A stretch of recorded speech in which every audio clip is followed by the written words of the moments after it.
राधे कृष्णा। जय बोलो सीता रामचंद्र भगवान की जय। श्री राम जय राम जय जय राम। श्री राम जय राम जय जय राम। जय बोलो सीता रामचंद्र भगवान की जय। जय बोलो राष्ट्र गुरु समर्थ रामदास स्वामी की जय। जय बोलो वीर धीर सूर आंजनेय स्वामी की जय। जय बोलो स्वराज्य सिंहासनाधिपति छत्रपति शिवाजी महाराज राजे की जय। समर्थ रामदास ஒவ்வொரு சிஷ்யர்களையுமே சமர்த்தனாகத்தான் மாத்துறார். சமர்த்தா இருக்கணும். சமர்த்தன் அப்படின்னா ஸ்மார்ட்டா இருக்கணும் வாழ்க்கையில. ஒவ்வொரு ஜீவனுக்கும் தன்னுடைய வாழ்க்கையை நடத்தி கொள்வதற்கான தகுதியும் பலமும் சக்தியும் தெய்வம் கொடுத்திருக்கு. ஓரளவுக்கு எல்லாரும் சப்போர்ட் பண்ணுவோம். ஆனா தன் காரியத்தை நடத்திக்கக்கூடிய அந்தந்த காலகட்டத்தில் எந்த நிலைமையில இருக்கோமோ அந்த சமயத்துக்கு தகுந்த காரியத்தை நடத்திக்கக்கூடிய பலம் நமக்கு கொடுக்கப்பட்டிருக்கு. குழந்தைகள் இருக்கு, அது அம்மா கர்ப்பத்தில் இருக்க வரைக்கும் அதுக்கு அழுகையே தெரியாது. வெளியில வந்த உடனேயே பசின்னு உணர்ச்சி வந்த உடனே அழுது பால் குடிக்கணும்னு அதுக்கு தெரியும். பால் குடிச்சாச்சு, பசி அடைஞ்சாச்சுன்னா பால் குடிக்கிறது நிப்பாட்டிடும். அதுக்கு மேல பால் குடிக்கவே குடிக்காது. யார் சொல்லி கொடுக்குற? அம்மா சொல்றாங்களா? அதுக்கே தெரியுது இதுக்கு மேல எனக்கு இந்த பால் குடிக்க வேண்டாம், தாய்ப்பால் வேண்டாம் அப்படின்னு நிப்பாட்டுறது. திருப்பியும் பசிக்கும் போது திருப்பியும் அழும், திரும்பியும் பால் குடிக்கும். அதே குழந்தை அதுக்கு தூக்கம் வருது, உடம்புக்கு ஒரு இயலாம வருது, உடனே திரும்பியும் அழும், தன்னுடைய செய்தியை சொல்லும், தனக்கு வேண்டிய. அப்ப மொழியே தெரியாது குழந்தைக்கு, யார் அம்மா அப்பா எதுவுமே தெரியாது. ஆனா ஒரு சப்தம், ஒரு சினுங்கல், ஒரு அழுகை, அவ்வளவுதான். அதை வச்சுண்டு இவ்வளவு காரியங்கள் அதுக்கு சாதிக்க நமக்கு குழந்தைக்கு ஒன்றும் தெரியாதுன்றோம். எவ்வளவு பைத்தியம் நீங்க பார்த்துக்கோங்க. குழந்தைகளுக்கு என்ன தெரியாது? மொழி பாஷையே தெரியாது. ஐ ஃபீல் ஹங்கிரின்னு சொல்ல தெரியாது, ஐ எம் டென்ஸ்ன்னு சொல்ல தெரியாது. ஆனா ஒரு எறும்பு கடிச்சாலோ உடம்புல ஒரு ஏதான ஒரு கஷ்டம் இருந்தாலோ அழுது அது சரியாகிற வரைக்கும் அழுது ஆர்ப்பாட்டம் பண்ணி சரியான பிறகு அமைதியாகிடும். அதே ஒரு 4 மாசம் ஆயாச்சுன்னா அழகா அதுக்காக குப்புறத்துக்கிறதுக்கு தெரிஞ்சுக்கிறது. எந்த அப்பா அம்மா ட்ரைனிங் கொடுக்குவார்? லெஃப்ட்ல கையை வை, உடம்பு இப்படி திருப்பு, வலது பக்கமா அப்படி திரும்பிக்கோ, தலையை தூக்கு, கையை இப்படி எடுத்து வை, ஒண்ணுமே சொல்ல வேண்டாம். அதுவாக மனித குழந்தைய விட்டுருவோம். இந்த ஒட்டகச்சிவிங்கெல்லாம் அவ்வளவு அவசரத்தை எது குட்டி போடும். பிறந்த உடனே நடக்கணும், ஓடணும். அப்பதான் கண்ணை முழிச்சிருக்கு, அப்பதான் உலகத்துல நிக்கிறது. யானை அந்த உடம்பு வச்சு நிற்கும், யானைக்குட்டி அதுல நிக்கணும், அதுல கண்ணை திறந்து பார்க்கணும், அதுக்கு அந்த அம்மாவுக்கு நின்றுட்டே பாலை குடிக்கணும், அம்மா கூடயே ஓடணும். ஜூவை விட்டுருவோம். காட்டுக்குள்ள இருக்க யானை ஓடி ஓடி ஓடி ஓடி அதை உதைக்கும். அந்த ஒட்டகச்சிவிங்க இப்போ அம்மா குழந்தைய உதைக்கும். அது அப்படியே நின்று அப்படியே கைகால் அப்படி வச்சுட்டு இருக்கும். உதச்சி உதச்சி உதச்சி எழுப்பு. ஏன்னு கேட்டா அது எழுந்து நின்று அது தன் காலில் நின்று தன் காலால் நடந்து தன் காலால் ஓடினா மட்டும்தான் அதாலே தப்பிக்க முடியும். அம்மா கூடவே நின்னாலும் அது தன் பலத்துல நடந்தாகும். தூக்கி போக முடியாது. குரங்கு மட்டும்தான் தூக்கிட்டு போகும், கங்காரு வேணா தூக்கிட்டு போகும். சிலது மட்டும்தான் குழந்தைகளை சுமந்துட்டு போகிற மிருகங்கள். எல்லாம் யானை குட்டி எங்க தூக்கிட்டு போறது? அப்ப அந்தந்த ஜீவனுக்கு தன்னை பாதுகாத்து கொள்ளவும் தன்னை காப்பாத்திக்கிறதுக்கும் தனக்கு வேண்டியதை நடத்திக்கிறதுக்குமான தகுதி உள்ளுக்குள்ளேயே தெய்வம் கொடுத்து தான் அனுப்புறது. எல்லா குழந்தைகளுக்குமே அந்த ஒரு அறிவு கொடுத்துருக்கு, எல்லா ஜீவராசிகளுக்குமே. ஆனா பல சந்தர்ப்பங்கள்ல நாம் அதை மறந்து போயிடும். நம்மளால நமக்கு வேண்டிய விஷயங்களை பண்ணிக்க முடியும் அப்படின்றத விட யாராவது பண்ணணும்ன்ற எதிர்பார்ப்பே நம்முடைய பல விஷயங்களுக்கு டென்ஷனுக்கு காரணமா இருக்கு. என் வாழ்க்கையை நான் நடத்திக்கிறேன், என் விஷயத்த யாரையுமே சார்ந்திருக்க வேண்டாம்னு சொல்லலை. ஒரு ஆத்திர அவசரத்துக்கு சில சில சின்ன சின்ன விஷயங்களுக்கு மற்றவர்களுடைய உதவி, ஒரு சப்போர்ட் வேண்டியிருக்கு. ஆனா எல்லாரும் சப்போர்ட் பண்ணாலும் நாம முயற்சி பண்ணாதான் வாழ்க்கை நடக்கும். எனக்கு தெரிஞ்ச சில பேர்லாம் உண்டு. சில பேர் அந்த வியாதியை கொண்டாடுற கூட்டம்னு உண்டு. அவங்க எல்லாரும் சப்போர்ட் பண்ணாலுமே கூட பெருசா எனக்கு தெரியும். சில பேர்லாம் ஒன்று அவர் பார்த்துருக்கேன். ஒருத்தர் அவருக்கு இப்போ ஒரு 65-70 வயசு இருக்கும். நான் ஒரு 30-35 வருஷமா நான் பார்த்துருக்கேன். என்னுடைய சிறு வயசுல நான் அவரை பார்த்துட்டு இருக்கேன். எப்பவுமே வியாதி கொண்டாடிட்டு இருப்பார். எப்பவுமே அடுத்தவர்கள் அவருக்கு சப்போர்ட் பண்ணணும், இப்படியே தான் எதிர்பார்த்து ஆச்சு. அவருக்கு இப்போ ஒரு 70-80 வயசு இருக்குன்னு நினைக்கிறேன். ஆனா என்னன்னா, ஒரு வாழ்க்கை ஒரு ரசமா இல்லை, மற்றவர்களுக்கு ஒரு பாரமா இருக்கார். எல்லாரும் ஏதோ பெரியவர், மனைவியோ இல்லாட்டி பிள்ளையோ மகளோ மற்றவர்களோ சரி ஒரு பெரியவர், பல வருஷம் பழக்கம்ன்றதுக்காக சௌக்கியமா எப்படி இருக்கு அவ்வளவுதானே ஒழிய, ஐயோ அவர்கிட்ட போனா அவர்தான் பேசிட்டே இருப்பார். அவர் சும்மாவே கிடக்கிறார். போனா யாரும் இருந்தாலும் உட்காந்து பேசிட்டே கிடப்பார், அவர் படுத்துட்டே கிடப்பார். அவருக்கு வேற வேலை கிடையாது. மற்றவங்க எல்லாருக்கும் வேலை உண்டு இல்லையா? எல்லாரோட தப்பிச்சு போக தான் பார்ப்பா. ஒரு ஒரு ஆத்மார்த்தமா இடத்த கொஞ்சம் நேரம் உட்காரலாம், பேசலாம்னு தோணாது. அவருக்கு என்ன சும்மா படுத்து கிடக்கிறாரு, யாராவது 10 நிமிஷம் பேசணும், சாதாரணமா பேசணும்ல. திரும்பி தன்வியாதியை பத்தியே பேசிட்டு இருந்தாருன்னா யார் கேட்பாங்க? யாரால கேட்க முடியும்? அப்ப அவர் உடல்ல அவர் பார்த்துக்கல, அவருடைய விஷயத்தை அவர் பார்த்துக்கல. அப்ப சுற்றி இருக்க மனிதர்களும் அவருக்கு ஒரு பெரிய ஒரு சப்போர்ட்டிவா இல்லைன்னா, இவர் அந்த முயற்சியே பண்ணலையே. ஒரு முயற்சி எல்லாம் பண்ணி இருந்தாருன்னா நிஜமாவே யாரோ ஒருத்தர் ஒவ்வொரு காலகட்டத்தில் கூட இருப்பாங்க. நம்ம முயற்சி பண்ணலைன்னா உலகம் நம்மளை கொண்டாடாது. நம்ம பெருசா வாழ்க்கையில சக்சஸ்ஃபுல்லோ இல்லையோ, ஆனா முயற்சி பண்றவனுக்கான மரியாதை என்னைக்குமே இருக்கும். அந்த முயற்சி பண்ணிக்கிட்டே இருக்கணும் வாழ்க்கையில. அந்த ஒரு சாமர்த்தியம் நமக்கு உண்டு. நம்மளுடைய சோம்பேறித்தனத்தினால இல்லாட்டி ஏதோ பைத்தியக்காரத்தனத்தினால நாம மற்றவர்களுடைய எதிர்பார்ப்புல போக போக போக தான் வாழ்க்கை இன்னும் பலகீனமாக. நம்ம காரியத்தை நாம பண்ற வரைக்கும் வாழ்க்கை பலமாகத்தானே இருக்கும். நல்லா கவனிச்சு பாருங்க.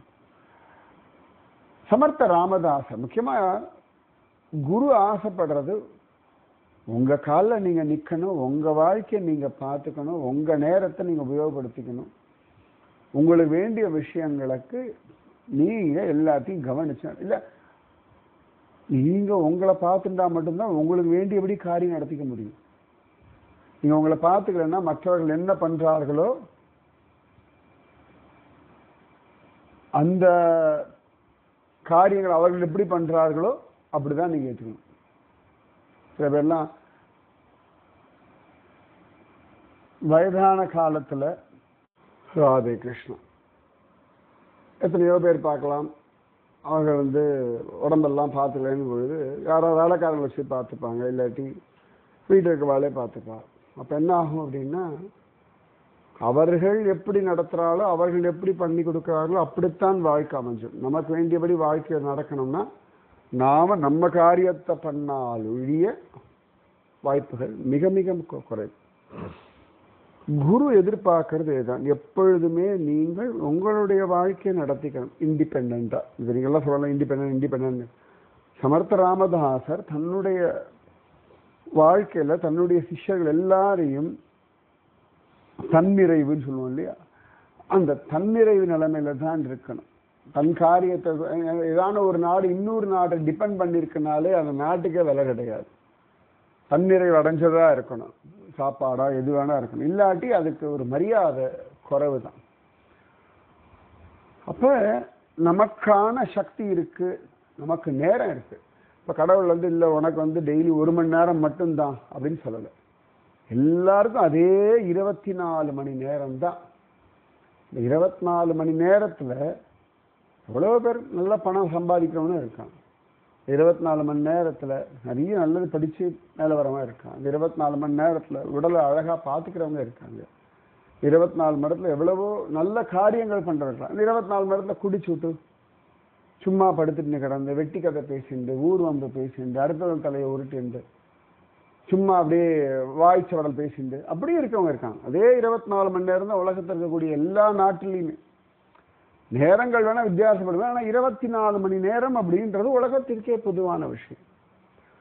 அப்ப அழகான அந்த வாழ்க்கைய கடவுள் நமக்கு கொடுத்திருக்கார். அதற்கான முயற்சியும் அந்த ஸ்ரத்தையும் அக்கறையும் நமக்கு வேணும். குரு நம்மளை தயார்படுத்துறது இவ்வளவுதான். உன் வாழ்க்கையில அக்கறை வச்சுக்கோ, உன் வாழ்க்கையில ஸ்ரத்தையோட இரு, உன் நேரத்துக்கு முக்கியத்துவம் கொடு. இப்ப டிவியில ஏதான ஒரு ப்ரோக்ராம் அப்படின்னா அது 7:30 மணிக்குன்னா அவன் சௌகரியத்துக்கு அவன் போடுறான். அந்த நேரத்துக்கு நாம உட்காடுறோமா இல்லை, எல்லா வேலைகளும் ஒதுக்கி தள்ளிட்டு ஏதான ஒண்ணு போடுறான் உலக தொலைக்காட்சிகளில் முதல் முறையாக அப்படின்னா அது 2:30 மணி நேரம் படத்தை ஒரு 3:30 மணி நேரம் நிறைய அட்வர்டைஸ்மெண்ட் எல்லாம் போடுறான், உட்காந்தானே இருக்கும். இப்ப நம்முடைய நேரத்தை யாரோ ஒருத்தன் தீர்மானிக்கிறான் இல்லையா? கவனிச்சு பாருங்க. அவன் சொல்றபடி, அவன் இஷ்டப்படி, அவன் எங்க அட்வர்டைஸ்மெண்ட் போடுவானோ எல்லாம் நடக்கும். இப்ப எல்லாம் ஓடிடி எல்லாம் வந்தாலுமே கூட அவனுடைய இஷ்டம், அவன் எவ்வளவு பணம் கொடுத்தா தான் எவ்வளவு பணம் போடுவேன்னு காமிக்கிறான் இல்லையா? இப்ப நாம நம்முடைய வாழ்க்கையில நமக்கு வேண்டியபடியான விஷயங்களை நடத்திக்கணும். புலம்பக்கூடாது, எதிர்பார்த்து ஏமாறக்கூடாது, நடத்திக்கணும்.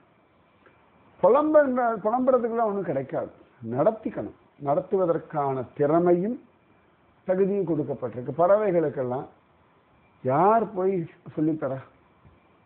அது பரம்பரையா தாய் பறவை, தந்தை பறவை, தன் குச்சி பறவை சொல்லி கொடுக்கறது, எல்லாம் அழகா குச்சியா எடுத்துட்டு போய் ஜோரா அழகா கட்டுறது.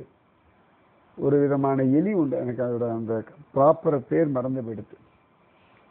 அந்த எலி போய் கரெக்டா ஒரே சைஸ் குச்சியா இருக்கும், இந்த லென்த்ல எடுத்து தன் வால்ல இப்படி சுருட்டி வச்சுக்கும். இந்த கட்டுற மாதிரியே அடுத்த குச்சி இப்படி எடுக்கும், கையில கொடுத்து இப்படி கொடுக்கும், அந்த வாழை லூஸ் பண்ணும், மற்ற குச்சி கீழே விழாம அதை அழகா அப்படி சுருட்டி அப்படி வச்சுக்கும், திரும்பி அப்படி அழகா குச்சி எடுத்துட்டு போகும். அந்த மாதிரி இன்னொரு பறவை உண்டு. அது எந்த இடத்துல அதுக்கு வாழணும் முடிவு பண்றதோ அந்த இடத்த அவ்வளவு சுத்தமா ஒரு பழுத்த இலைய விடாது கிளீனா. அதுக்கப்புறமா எங்கிருந்தோ சில பழங்கள் எல்லாம் கொண்டு வந்து போது டெக்கரேட் பண்ணி அப்படியெல்லாம் உண்டு. பறவைகள்ல ஒவ்வொன்றுத்துக்கும் ஒவ்வொரு விதமான ஒரு வாழ்க்கை முறை. அதுக்கு நம்ம சொல்லணும் அதெல்லாம் எந்த ஸ்கூல்ல போய் படிக்கிறது, ஆனா அதுக்கு வாழ வேண்டிய முறையை கத்துக்கிறது. அப்ப ஒரு பறவையால முடியும், ஒரு பூச்சியால முடியும், ஒரு தண்ணியில இருக்க மீனால முடியும், ஒரு ஆமக்குஞ்சினால முடியும், ஒரு தேனீக்கு தெரியறது. இப்ப நம்ம மட்டும் ஆறறிவு மனிதன்னு சொன்னோம்னா புலமிட்டு இருந்தோம்னா எவ்வளவு பைத்தியக்காரத்தம். அதுக்கு தன் வாழ்க்கைய தன்னிறைவோட வாழறது, எதிர்பார்த்து ஏமாந்து போகிறதே கிடையாது. அதனாலதான் நிறைய அந்த காட்டு வழி பாதையில போகும்பொழுதெல்லாம் அங்கங்க போர்டு வச்சிருப்பான், டோன்ட் ஃபீட் அனிமல்ஸ். குரங்குகளுக்கு கொடுத்து கெட்டு எந்த மிருகங்களுக்கும் கொடுக்காதீங்க. ஏன்னா அது நம்மளை சார்ந்து இருக்க ஆரம்பிச்சாச்சுன்னா அதுக்கு தன் வாழ்க்கை நடக்கிறது மறந்து போயிடும்.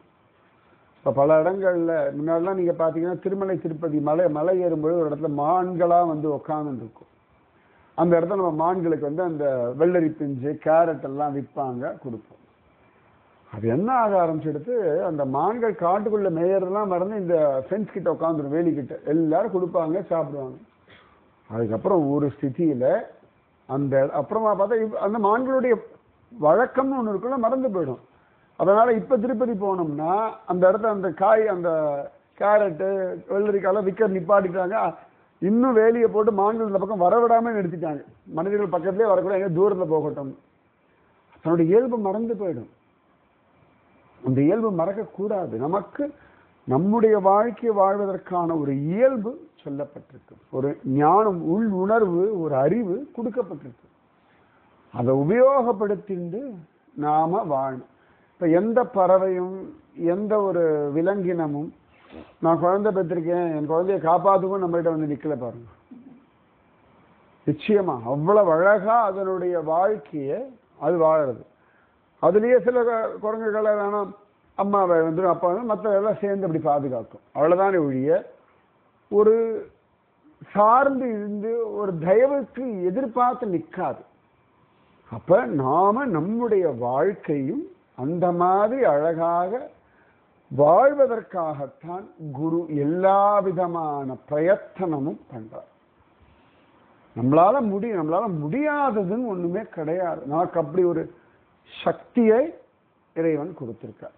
உங்க வாழ்க்கைய நீங்கள் வாழ்வதற்கான முழு அதிகாரம், உரிமை, சக்தி, பலம், அறிவு எல்லாம் கொடுத்திருக்கார். இல்லாமலாம் எல்லாம் கொடுத்துருக்கார். உபயோகப்படுத்திக்கணும். சமர்த்த ராமதாசர் அந்த மாதிரி தான் ஒவ்வொருத்தருக்கும் சொல்லியிருக்கார். அதுல ஒரு சிஷ்யர் தான் கல்யாண் சுவாமி. ரொம்ப பெரிய ஒருத்தர். அவர் தான் அந்த சஜ்ஜன்கட் அந்த கோட்டைக்கு கீழேந்து அந்த நதியிலிருந்து 2 தோள்லையும் காவடி மாதிரி தண்ணீரை கொண்டு வந்து சமர்த்த ராமதாசருக்கு வைப்பார். அவ்வளவு பெரியவர். ஒரு தடவை சமர்த்த ராமதாசருடைய தோல்ல இருக்க அந்த உத்திரியம் அப்படி பறக்கிறது, மலையிலேருந்து அப்படியே அதுவே பறந்து பிடிச்சு எடுத்துட்டு கொண்டு வந்தார் நம்ம கல்யாண் சுவாமி. அதனாலதான் சமர்த்த ராமதாசர் அவருக்கு அவ்வளவு பக்குவம் இருக்குது. டோம்காவ் அப்படின்னு ஒரு இடத்துல போய் அந்த இடத்துல இருந்துட்டு நீ பிரச்சாரம் எல்லாம் பண்ணு, அங்க இருக்கக்கூடிய ஜனங்களுக்கு நம்பிக்கையை கொடு, தைரியத்தை கொடு, உற்சாகத்தை கொடு, தர்மத்துல ஸ்ரத்தைய கொடு அப்படின்னு எல்லாம் பழக்கப்படுத்துற. அப்ப இந்த கல்யாண் சுவாமி இப்படி எல்லாம் பண்ணிட்டு இருக்கார். ஒரு சந்தர்ப்பத்துல கல்யாண் சுவாமி தன்னுடைய ஒரு ஆசிரமத்துல இருக்கார். அழகா இருக்கார். அப்ப ஏதோ எழுதிட்டு இருக்கார். நிறைய எழுதுவார் கல்யாண் சுவாமி. அப்ப ஒரு சிஷ்யனை பார்த்து, டே கண்ணா அதை எடுத்து கொடுறா அப்படின்னார். சிஷ்யன் பார்த்தேன், இது அவர் பக்கத்திலேயே தானே இருக்கு, இது என்ன நம்மளை கூப்பிட்டு எடுக்க சொல்ற, அவருக்கு அது கூட தெரியலையா அப்படின்னு அவனுக்கு தோணிடுத்து. ஆனா கொஞ்சம் விபரீதமா கிண்டலா ஒரு சர்க்காஸ்டிக்கா, சுவாமி நீங்க சொல்றது நீங்க இல்லவே இல்லையே அப்படின்ட்டா. வந்தது கோபம் கல்யாண் சுவாமிக்கு. ஏன்னா இங்கதான் சுவாமி இருக்கு அப்படின்னு சொல்லி எடுத்து கொடுத்தா கூட பிரச்சனை கிடையாது. இந்த வார்த்தைகள் இருக்குல்ல, பல சந்தர்ப்ப வீடுகள்லயே நான் பார்ப்பேன், அங்கதானே இருக்கு எடுத்துக்க முடியாதா அப்படின்னு. அங்கதான் இருக்கு எடுத்துக்கோங்க. அது சொல்ற வார்த்தைகள்ல ஒரு பவர் இருக்கு. நிறைய சந்தர்ப்பங்கள்ல பிரச்சனைகளுக்கு காரணமே தவறான வார்த்தை பிரயோகங்கள் மட்டும்தான். அது ஆபீஸா இருக்கட்டும், வீடா இருக்கட்டும், பொது வெளியா இருக்கட்டும், அந்த தவறான வார்த்தை பிரயோகம்தான் பல இடைஞ்சல்களுக்கு காரணம். வேற ஒண்ணுமே கிடையாது. நான் சாதாரணமா எடுத்து கொடுத்து இங்கதான் சுவாமி இருக்கு அப்படின்னா கூட பரவாயில்லடா, வந்து எடுத்து கொடுத்துட்டியே அப்படின்னு தான் சொல்லப்படுறாரு. அவன் இங்க இல்ல அப்படின்னு விட்டான். அவன் சீக்கிரம் கோபம் வராது கல்யாண சுவாமிக்கு. ஆனா இந்த ஏடா கூடமா இருக்கும் பொழுதெல்லாம் கண்ணே மணி என்னடா கண்ணா அப்படி பேசப்படாதுன்னு அப்படின்னா அடுத்த நிமிஷம் அது தெரியாம பேசுறதுன்னு வேற, தெரிஞ்சு பேசுறதுன்னு வேற, சில பேர் அச்சு பிச்சுன்னு வளர்றது வேற, திமிரா நிறைய உண்டு. பேச்சல்ல பலவிதம் உண்டு. இல்ல இது பார்வை பார்த்தா நான் சமர்த்த ராமதாசருடைய சிஷ்யன் அப்படிதான் சொல்றார். நான் சமர்த்த ராமதாசருடைய சிஷ்யன், உன்னோட குருன்னு சொல்ற. நான் சமர்த்த ராமதாசருடைய சிஷ்யன். என் குரு என்னை அந்த அளவுக்கு எனக்கு அறிவு கொடுத்திருக்கார், எனக்கு அந்த அளவுக்கு ஒரு நிதானத்தை கொடுத்திருக்கார். என் பக்கத்துல இருக்கக்கூடிய பொருட்கள் இருக்கா இல்லையான்னு தெரியாத அளவுக்கு என் குரு என்ன வளர்க்கல. என் குருவுக்கு தெரியும், என்னோட பக்குவம் தெரியும், என்ன அவளை பக்குவப்படுத்தியிருக்கார். என்ன நினைச்சுட்டு இருக்காய் நீங்க வந்தது ஞானம் அடையறதுக்கும் சத் விஷயத்தை புரிஞ்சுக்கிறதுக்கும் உன் வாழ்க்கையை மேம்படுத்துவதற்காக வந்திருக்காய். நீ என்னடான்னா அந்த பொருள் இங்க இல்லைன்னு சொல்றாய். இங்க இருக்க எடுத்துக்காட்டலையா, இந்த இடத்துல அந்த பொருள் இருக்கா இல்லையான்ற அறிவு எனக்கு இருக்கு, என் குரு எனக்கு சொல்லி கொடுத்திருக்கார். அவ்வளவு எகத்தாளமா உனக்கு, முதல்ல இங்க கிளம்புற வழியை பாருன்னுட்ட. கிளம்புன்னுட்ட, அவ்வளவுதான். இதுக்கெல்லாம் போய் அப்படி சொல்லலாமோ அப்படின்னா, அப்புறம் வார்த்தை பிரயோகங்கள், இந்த நம்மளுடைய செயல்னு ஒண்ணு இருக்கு இல்லையா, அந்த உடல் மொழின்னு ஒண்ணு இருக்கு இல்லையா, பாடி லாங்குவேஜ், நம்ம எப்படி நடக்கிறோம், எப்படி நடந்து காட்டுறோம், எல்லாமே இருக்கு இல்லையா. அப்ப கிளம்ப அந்த அந்த குரலை திட்டலை ஒண்ணுமே, அந்த காம்பீரியம், அந்த ஒரு தீர்மானத்தோட தீர்க்கமா சொல்ல, நீ கிளம்பு, இந்த இடத்துல உனக்கு இடம் இல்லை, நீ கிளம்பி போயிடு அப்படின்ட்டு, அவ்வளவுதான். அவனுக்கு அப்பதான் புத்தியில உரைக்கிறது. அது எப்படி, இதுக்கப்புறம் என்னத்த பேச முடியும்?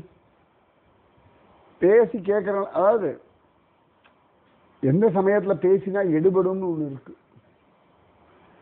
எந்த காரியம் பண்ணதுக்கு அப்புறம் நம்ம பேசினா எடுபடும்னு இருக்கு. நாம எல்லாம் நம்ம இஷ்டத்துக்கு பண்ணுவோம். ஒரு செகண்ட்ல சாரி தெரியாம பண்ணிட்டேன், இந்த சாரி தெரியாம பண்ணிட்டேன்னாலே முடிஞ்சது கதை. நான்லாம் குருஜிய மாட்ட மாட்டிடுவேன். அது எப்படி தெரியாம பண்ண முடியும்? தெரியலன்னா பண்ணவே முடியாது. ஒரு விஷயம் தெரியலன்னா பண்ணவே மாட்டோம். ஏடா கூடமா பண்ணிட்டு தெரியாம பண்ணிட்டோம்னா அது எப்படி? தெரியலன்னா பண்ணவே மாட்டோம். எனக்கு அது தெரியல. சில குழந்தைங்க சமையல் பண்ணாது, எனக்கு சமையல் தெரியாது, பண்ணவே பண்ணாது. உப்பு ஜாஸ்தியா போட்டிருக்கேன், தெரியாம, அது எப்படி தெரியாம போட முடியும்? அழகா பார்த்து கவனமா தெரிஞ்சுதானே போடணும். தெரியலன்னா பண்ணவே மாட்டோம். அறகுறையா பண்ணிட்டு தெரியாம பண்ணிட்டேன்ற வார்த்தைகள் எந்த குருமார்களும் என்னைக்குமே ஒத்துக்க மாட்டாங்க. ஏன்னா இதெல்லாம் நம்ம ஒரு ஒவ்வொரு நாளும் டெய்லி ரொட்டீனா போயிடுச்சு. நமக்கு தெரியாம பண்ணிட்டேன், அதுக்கப்புறம் நான் சாதாரண அல்ப மனுஷன் தானே, எனக்கும் கோபதாபங்கள் இருக்குமே, எனக்கும் ஆசாபாசங்கள் இருக்குமே. இதுக்கு அடுத்து இன்னொரு டைலாக், மாயை எல்லாம் மாட்டின்னு முழிக்கிற. எங்கெல்லாம் நமக்கு இதெல்லாம் நம்ம தப்பிக்கிறதற்கான வசனங்கள். நான் சாதாரண மனுஷன். ஆமா, எத்தனையோ சாதாரண மனிதர்கள் பெரிய காரியங்கள் பண்றாங்களே, எத்தனையோ சாதாரண மனிதர்கள் பொறுப்பா நடந்துக்கிறாங்களே, எத்தனையோ. அதாவது நம்ம எங்கெல்லாம் மாற்றமோ அங்கெல்லாம் மட்டும்தான் சாதாரண மனிதர்கள்னு சொல்லுவோம். இதே நாம ஜெயிச்சிட்டோம், காரியத்தை சாதிச்சுனா எங்கேயா சாதாரணமா நடக்கிறோமா சொல்லுங்க, கால் பூமியில நிற்காது. நடை உடை பாவனை எதுலையுமே சாதாரணமா இருக்க மாட்டோம். எங்கேயாவது மாட்டிட்டோம்னா சாதாரண மனுஷன் தானே, சாதாரண மனுஷி தானே. இதுதான் இன்னும் பிரச்சனையே. தப்பு பண்ணிட்டேன் மன்னிச்சுடுங்க, தெரியாம அந்த தப்பு பண்ணிட்டேன்னு சொன்ன பிரச்சனை, தெரியாம தப்பு பண்ணிட்டேன்னா தான் சிக்குவோம். தப்பு பண்ணிட்டா மன்னிச்சுடுவோம். இவர் பதிலே சொல்ல, கிளம்பி வெள்ளப்போ அப்படின்னு கம்பீரியமா கிளம்பி போயிட்டான். அதுக்கப்புறம் எந்த பொருளுக்கும் அவரே எடுத்தார், அவர் பாட்டு வேலையை பார்க்க ஆரம்பிச்சுட்டார். இவ்வளவு நடந்திருக்கு, நம்மளா இருந்தா போயிட்டானா, 5 நிமிஷம் கழிச்சு எட்டி பார்க்கலாம், அவன் போயிட்டானடா பாத்தியாடா, அதெல்லாம் அவர் பாட்டுக்கு அது முடிச்சாச்சு. அவன் பண்ண தப்புக்கு அவன் அனுப்பிச்சாச்சு, தான் பண்ண வேண்டிய வேலையை கவனிச்சுட்டு இருக்க. நாம சொல்லுவோம் ஆசை இல்லையா, பாசம் இல்லையா, அக்கறை இல்லையா, அங்க அருகதையே இல்லையே, அப்புறம் இதுக்கு ஆசா பாசம்.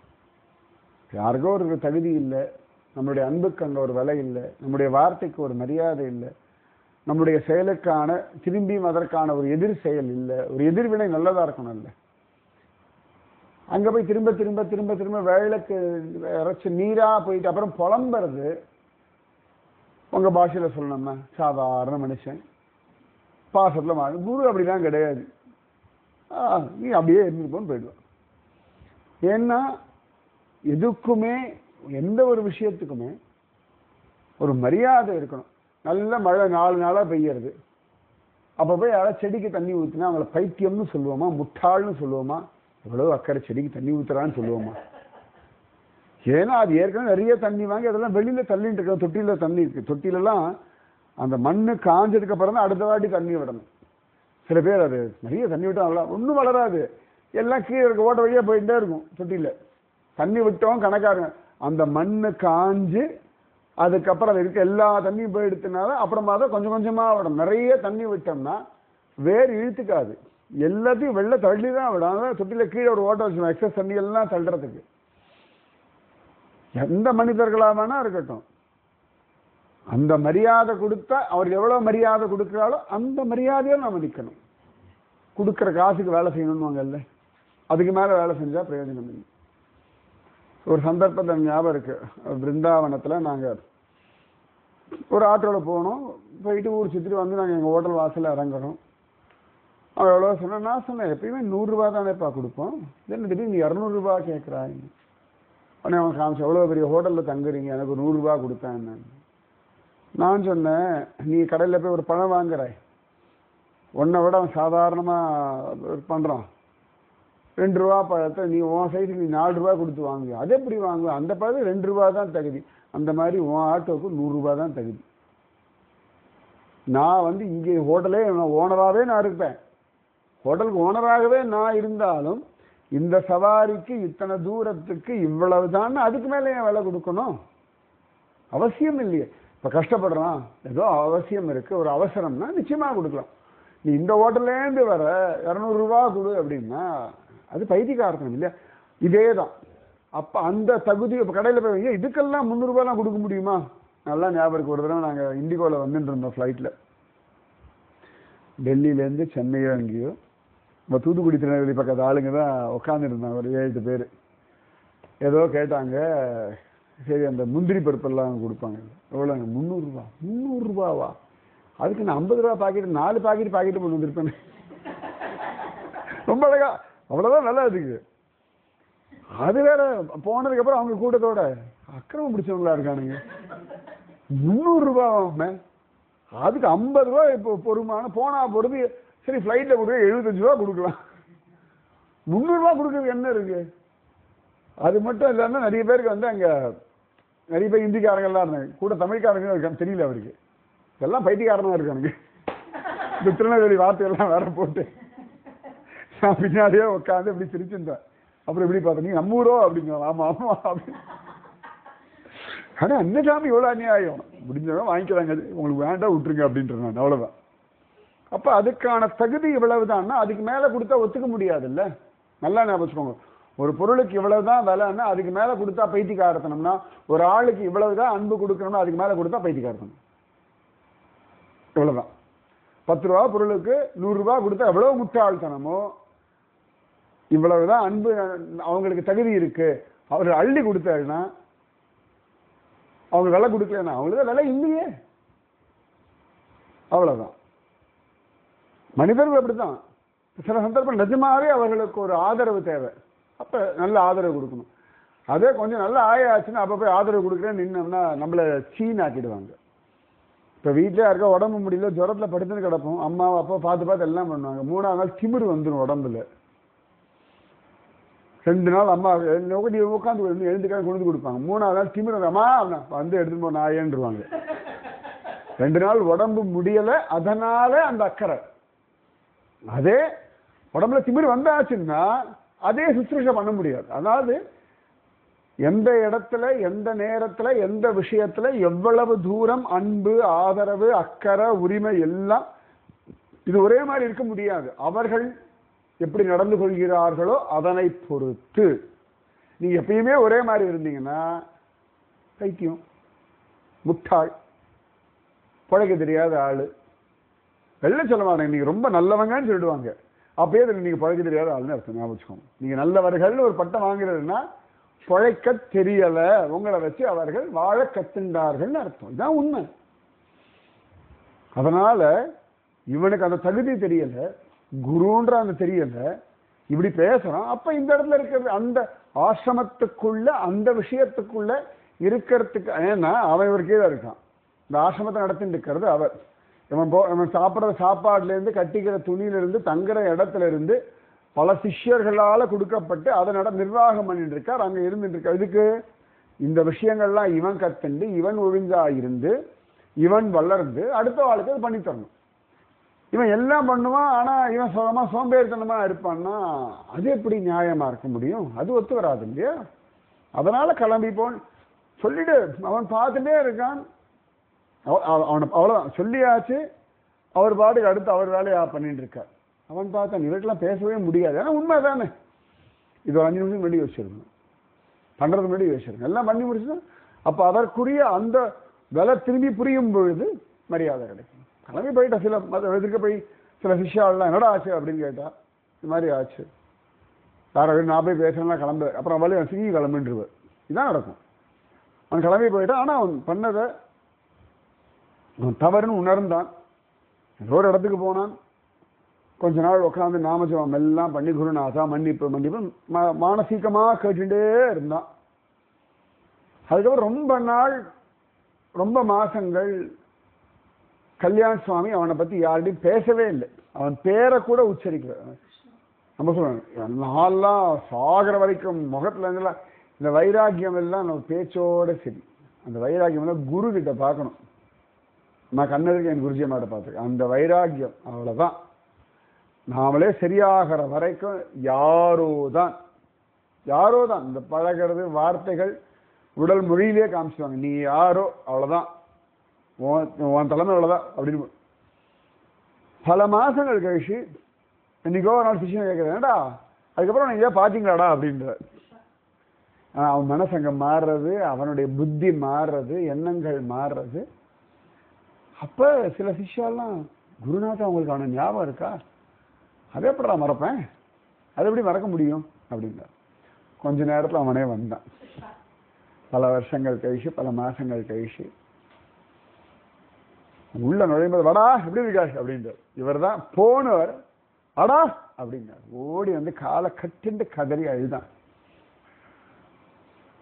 என்னமோ நேற்று தான் போனா இன்னைக்கு வரா மாதிரி. சரி சரி போ சாப்பிடு அடுத்த வேலையை பாரு அவ்வளவுதான். ஒரு விஷயம் நடந்தா என்ன மனசு மாறியாச்சு இல்லையா?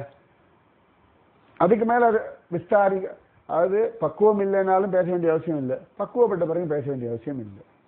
அவனுடைய பக்குவம் தெரிஞ்சாச்சு. திரும்பி அவன் சாதாரண கல்யாண சுவாமி ரொம்ப நெருங்கின சிஷ்யனா அவன் மாறினான். அவனை போன்னு விரட்டினாரோ அவனை அப்படி பக்குவப்படுத்தினால குரு பக்குவப்படுத்துறார் அவனை. ஏன்னா இந்த லெவலுக்கு அவன் வரணும்னா முதல்ல அவனுடைய சின்ன சின்ன குற்றங்கள் மறையணும் இல்லையா?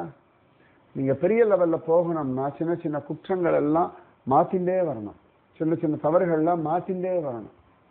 அப்பதான் பெரிய லெவல்ல போக முடியும். நீங்க உங்க தவறுகளுக்கு நியாயம் கற்பிச்சுட்டே இருந்தா வளர்ச்சி கிடையாது. தவறுகள், தவறான வார்த்தைகள், பைத்தியக்காரன் தெரியாம பண்ணிட்டேன், இந்த நியாயம் கற்பிக்க ஆரம்பிச்சிட்டோம் அப்படின்னாலே முன்னேற்றம் இல்லை. நியாயம் கற்பிக்க கூடாது, இதை திருத்திக்கணும், மாத்திக்கொள்ளணும். அதன் பிறகு அவன் ரொம்ப அழகா அவர் கூடவே இருந்தான். அவ்வளவு சிரேஷ்டம். அதனால தகுதி, இந்த தகுதியை சரியா புரிஞ்சுக்கணும்.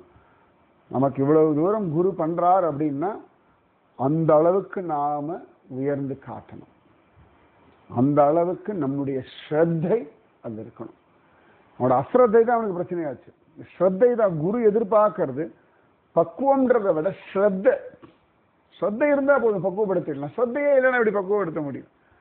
அதான் நல்ல ஸ்ரத்தையோட நீங்கள் தான் இருக்கணும். ராதே கிருஷ்ணா. ஸ்ரீராம ஜய ராம ஜய ஜய ராம. ஸ்ரீராம ஜய ராம ஜய ஜய ராம. जय भोलो सीता रामचंद्र भगवान की जय. जय भोलो राष्ट्र गुरु समर्थ रामदास स्वामी की जय. जय भोलो स्वराज्य सिंहासनाधिपति छत्रपति शिवाजी महाराज राजे की जय. जय हिंद. भारत माता की जय. जय बोलो ताम्रबरणी माता की जय. राधे कृष्णा.